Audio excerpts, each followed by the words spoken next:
सो दोस्तों, हम में से ज्यादातर लोग जब किसी कमरे में एंटर करते हैं तो वहां पर बैठे हुए लोग हो सकता है हमें 1-2 सेकंड के लिए नोटिस करें, उसके बाद दोबारा अपने काम में बिजी हो जाते हैं। जैसे हमारे होने ना होने से उन्हें कोई फर्क ही नहीं पड़ता। लेकिन कुछ लोग होते हैं कि जब भी वो किसी कमरे में एंटर करते हैं तो उनका प्रेजेंस, उनका ऑरा, उनकी पावर अच्छे से फील की जा सकती है।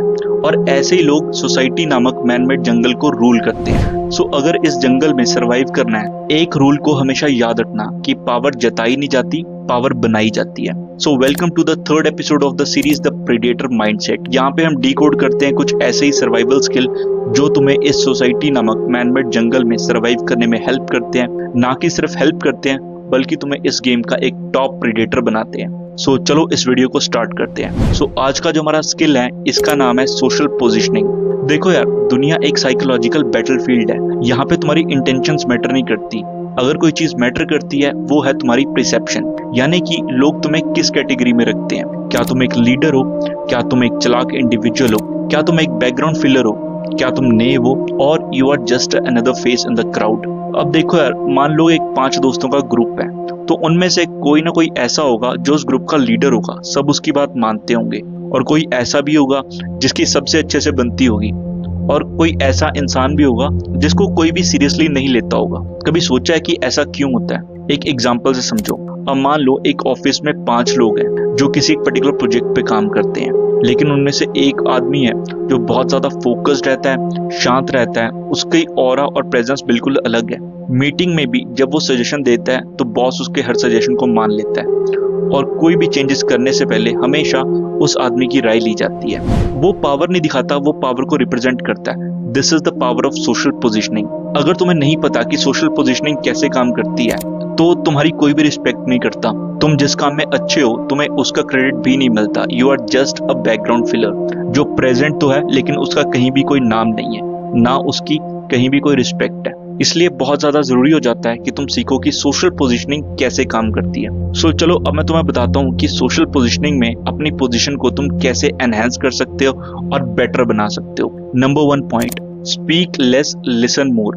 अब देखो यार, बहुत सारे लोगों को लगता है जो लोग ज्यादा बोलते हैं वो पावरफुल दिखते हैं, लेकिन ऐसा नहीं होता। Silence in itself is a powerful weapon. क्योंकि जो लोग साइलेंट रहते हैं ना, वो बहुत ही ज्यादा अनप्रेडिक्टेबल होते हैं, और दुनिया ऐसे लोगों से डरती है जिनका नेक्स्ट मूव प्रेडिक्ट नहीं किया जा सकता। इसलिए जब भी तुम किसी ग्रुप डिस्कशन मीटिंग में बैठे हो, सबको ऑब्जर्व करो, सुनो लोग क्या बोल रहे हैं, उसको एज अ स्ट्रेटेजी यूज करो, फिर अपने पॉइंट्स बनाओ। और जब भी तुम बोलो ऐसे बोलो कि उसका इम्पैक्ट लगे। हर जगह दिखने की जरूरत नहीं है, जहां पर जरूरी है वहीं पे बोलो, और जहां पे तुम्हारे पास सच में एक ओपिनियन है देने के लिए, सिर्फ वहीं पे बोलो। क्योंकि अगर तुम कम बोलोगे तो जब भी तुम बोलोगे लोग तुम्हारी बात को ध्यान से सुनेंगे। अब चलते हैं पॉइंट नंबर 2 की तरफ, which is your symbolic traits. अब देखो यार, तुम्हारी फिजिकल अपीयरेंस एंड तुम्हारे फिजिकल ट्रेट्स बहुत ज्यादा इंपॉर्टेंट रोल प्ले करते हैं तुम्हारी सोशल पोजिशनिंग में। अगर तुम एक कॉन्फिडेंट इंडिविजुअल हो, तुम्हारी स्ट्रॉन्ग बॉडी लैंग्वेज है, it helps you to get a better position in social hierarchy. So अपनी ड्रेसिंग सेंस पे काम करो। जो भी तुम कपड़े पहन रहे हो मेक श्योर करो वो वेल फिटेड हैं। अब मैं ये नहीं कह रहा हूँ कि महंगे कपड़े पहनो, just pick the right colour and right kind of clothes for as per your body standards. तुम एक अच्छा परफ्यूम यूज कर सकते हो ताकि जो भी तुम्हारे आसपास लोग हैं उन्हें एक अच्छा ऑरा मिले। अब इसी पॉइंट का एक सेकंड सब पॉइंट है, वो है तुम्हारी बॉडी लैंग्वेज। ठीक है, तुम कैसे बैठते हो, कैसे चलते हो, और कैसे तुम बात करते हो, उस टाइम तुम्हारे बॉडी पोस्चर्स क्या होते हैं, बहुत ज्यादा इंपॉर्टेंट रोल प्ले करता है। तो अपनी बॉडी पोस्चर्स पे काम करो, हमेशा स्ट्रेट बैठो, जब भी बैठो अपनी आर्म्स को फैला के बैठो, क्योंकि वो एक स्ट्रॉन्ग डोमिनेंट बॉडी लैंग्वेज दिखाता है। जितने भी तुम सेलिब्रिटीज के इंटरव्यू देखते हो वो अपनी स्पेस को कवर करके बैठते हैं, राइट। उसके बाद जब तुम चलो, ठीक है, तुम्हारी चेस्ट आउट होने चाहिए, शोल्डर्स पीछे होने चाहिए, थोड़ा स्लो वॉक करो, और जब भी बात करो अपने हैंड जेस्चर्स का यूज करो, क्योंकि वो एक डोमिनेंट बॉडी लैंग्वेज का साइन है। थर्ड चीज है तुम्हारी आई कांटेक्ट। जब भी तुम किसी से बात कर रहे हो, सो मेक श्योर कि तुम ज्यादातर समय उसकी आंखों में या उसके चेहरे की तरफ देखो। तुम 70-30 का रूल फॉलो कर सकते हो, यानी 70% you will look towards the person you are talking to and 30% you can look away, ताकि तुम एक साइकोपैथ ना लगो। तुम्हारा आई कांटेक्ट स्ट्रांग होना चाहिए, बट सेम टाइम थोड़ा सटल हो, एग्रेसिव ना लगो, जस्ट थोड़े से असर्टिव लगो। सो नाउ चलते हैं थर्ड पॉइंट की तरफ, वो है लिमिट योर अवेलेबिलिटी।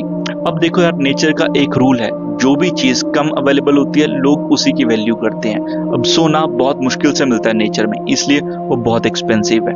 जो बड़े बड़े ब्रांड्स हैं वो अपने limited edition clothes, watches, shoes क्यों लॉन्च करते हैं? क्या वो और नहीं बना सकते? Of course they can make in a bigger quantity, but फिर वो बहुत ही आम हो जाएगा और वो एक्सक्लूसिव नहीं रहेगा। तो इसी तरह अपनी अवेलेबिलिटी को एक्सक्लूसिव रखो, ठीक है? हर टाइम किसी के लिए अवेलेबल रहोगे तो कोई भी तुम्हारी रिस्पेक्ट नहीं करेगा, तुम्हारी प्रेजेंस को कोई अप्रिशिएट नहीं करेगा। सो मेक श्योर कि तुम अपनी लाइफ पे ज्यादा फोकस करो, अपने काम को ज्यादा प्रायोरिटी दो। हाँ, अगर तुम्हें हेल्प करनी है लोगों की, तुम्हारे पास जेन्युइन टाइम है, हेल्प करो, लोगों की लाइफ में वैल्यू ऐड करो, बट एट द टाइम एक बाउंड्री सेट करके रखो कि उसके अंदर कोई ना आ पाए। और अपना एक फ्रेंड सर्कल बनाओ, अपना एक क्लैन बनाओ जिनके साथ तुम खुलोगे। हर किसी के साथ खुलना भी अच्छी बात नहीं है, ठीक है? क्योंकि जब तुम हर किसी से मजाक करते हो तो लोग तुम्हें एक जोकर कंसिडर करते हैं। आई एम श्योर तुम ये नहीं चाहते। चूज पीपल वेरी सिलेक्टिवली, तुम किसके साथ क्या बात करोगे। अब इसके साथ point number 4, don't demand respect, radiate respect. एक कहावत है, रिस्पेक्ट उसको नहीं मिलती कि जो मांगता है, उसको मिलती है जो डिजर्व करता है। उसके लिए सबसे पहला पॉइंट, लोगों को रिस्पेक्ट दो ताकि लोग तुम्हें रिस्पेक्ट दें। जब भी तुम कम्युनिकेट कर रहे हो, have a strong body language, अपनी बात को क्लियरली कम्युनिकेट करो ताकि तुम जिससे भी बात कर रहे हो वो तुम्हें रिस्पेक्ट दें और तुम्हें एक स्ट्रॉन्ग डोमिनेंट पर्सन समझें।